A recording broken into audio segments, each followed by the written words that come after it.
Juice WRLD is one of the biggest musicians of this generation by far. You just cannot compete with him. One of the best freestylers, one of the best artists, and he has over 2,000 songs in the vault 5 years after he died. But some people are trying to disgrace his legacy, and it's quite frankly disgusting. But who are these people? Well, the first one is his former girlfriend, Ali Lotti. Now, when Juice WRLD tragically died, Ali Lotti was obviously very sad. She went on lives and cried. Very questionable, but you know, people grieve differently, I suppose. She used to play songs of his. She went on a few podcasts and said how she misses him so much. But was that really true? I don't think it was true, because over the past year, she's been trying to disgrace his name in every way possible. First things first, she got a new boyfriend, which, I mean, I'm not against. I mean, she's not gonna be alone forever. But she's given her new girlfriend Juice WRLD's possessions, his coat, his jewelry, and she's posted it online for everyone to see. And this was the first moment people realized that Ali Lotti mightn't be everything she seems. It's disrespectful enough to give your new boyfriend your dead boyfriend's clothes, but posting it on social media is a new low. But don't worry, she'll only get lower. She's gonna go to the place in SpongeBob where, you know, they talk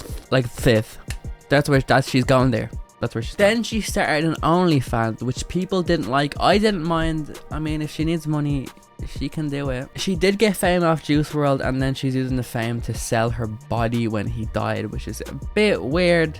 Wouldn't be for me. But if she needs money, she needs money. I'll let it pass. But now we move on to the most disrespectful thing I think I've ever seen. She sold a sex tape she had with Juice WRLD. How is that not illegal? That should be illegal, number one. And that's the most immorally wrong thing that you could ever do.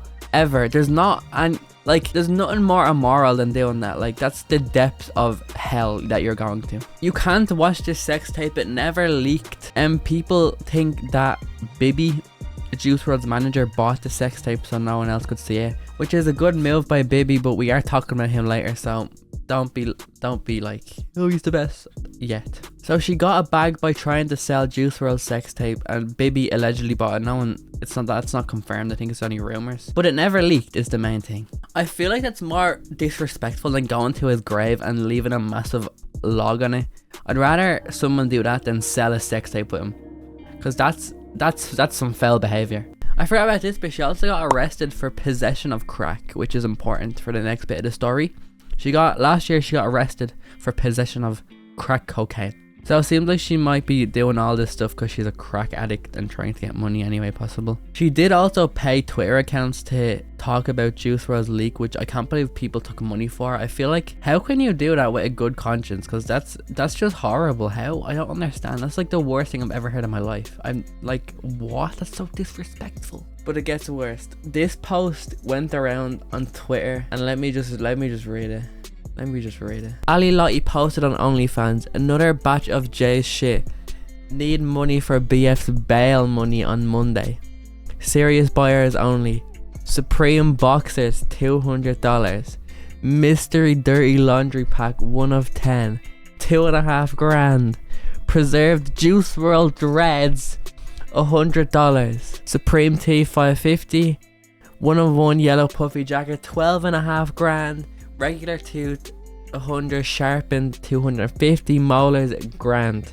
The molars are worth more apparently. 1 ounce vial of Juice's blood 10k. Now, how do you obtain these possessions? Do you have to be like Mr. Krabs and Davy Jones and just dig and take it off his corpse? Is that disrespectful? I feel like that's disrespectful. But this is crazy.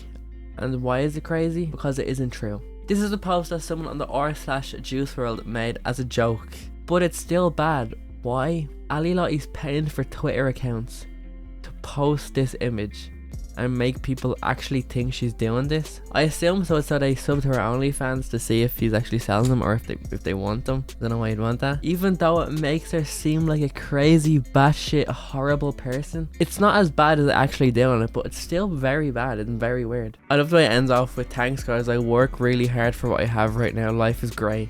just to annoy people that bit more. It's so good. But yeah, she isn't doing this, but she is reposting it, which is still kind of scummy and bad. But now we move on to the next part about ruining Juice WRLD's legacy, and it's about his albums after his death. So after he died, they released an album a year later called Legends Never Die.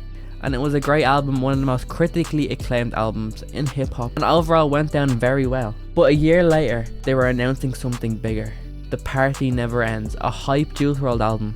It came with a massive high budget trailer. But then loads of his songs leaked, so they said we're either not going to release the album or we're going to postpone it. They stopped because the Juice WRLD documentary was coming out earlier than expected, and they wanted a soundtrack to go along with it. So they released a rushed album called Fighting Demons, which no one wanted at the time because everyone wanted some hype music, because all the label does is release sad music when he has a lot of hype music that the fans want a bit more, because you don't always want some sad music from your favorite artist. You want some happy stuff, you know. Fighting Demons released, and as you can tell, it's a sad album, and it's his least rated album of all time. Listen, it was Juice, so it's still a good album, but it just didn't hit the mark that a Juice WRLD album should hit. But they said The Party Never Ends will release after that. It's over 2 years later and the album still hasn't released. He's been saying for over 2 years soon, which is insane and not very professional.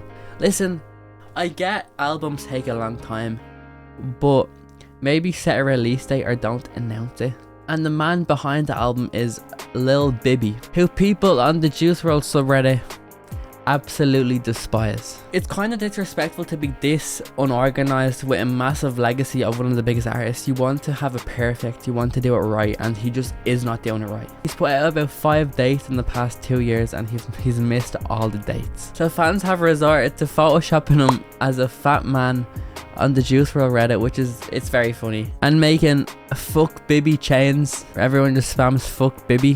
What Bibby's doing is very unprofessional, but it's not the worst thing in the world. Hopefully he's just making a god tier album. It's gonna be the best album that ever released. Over 3 years of effort, it's gonna be a great album. And unless you're dying or gonna die soon, you're probably gonna live a long life and you're gonna get to listen to this album one day. I mean, there's not new Juice WRLD music coming out, so if his last album takes that long to be perfect, I think we should let it take that long to be perfect, because he's not making any more. As sad as it is, it's true. In conclusion, Ali Lotti bad, Bibby okay. Juice WRLD's legacy is not ruined. I mean, what Ali Lotti is doing is disrespectful, but doesn't mean that his history won't go down as a good one. That's it. Goodbye.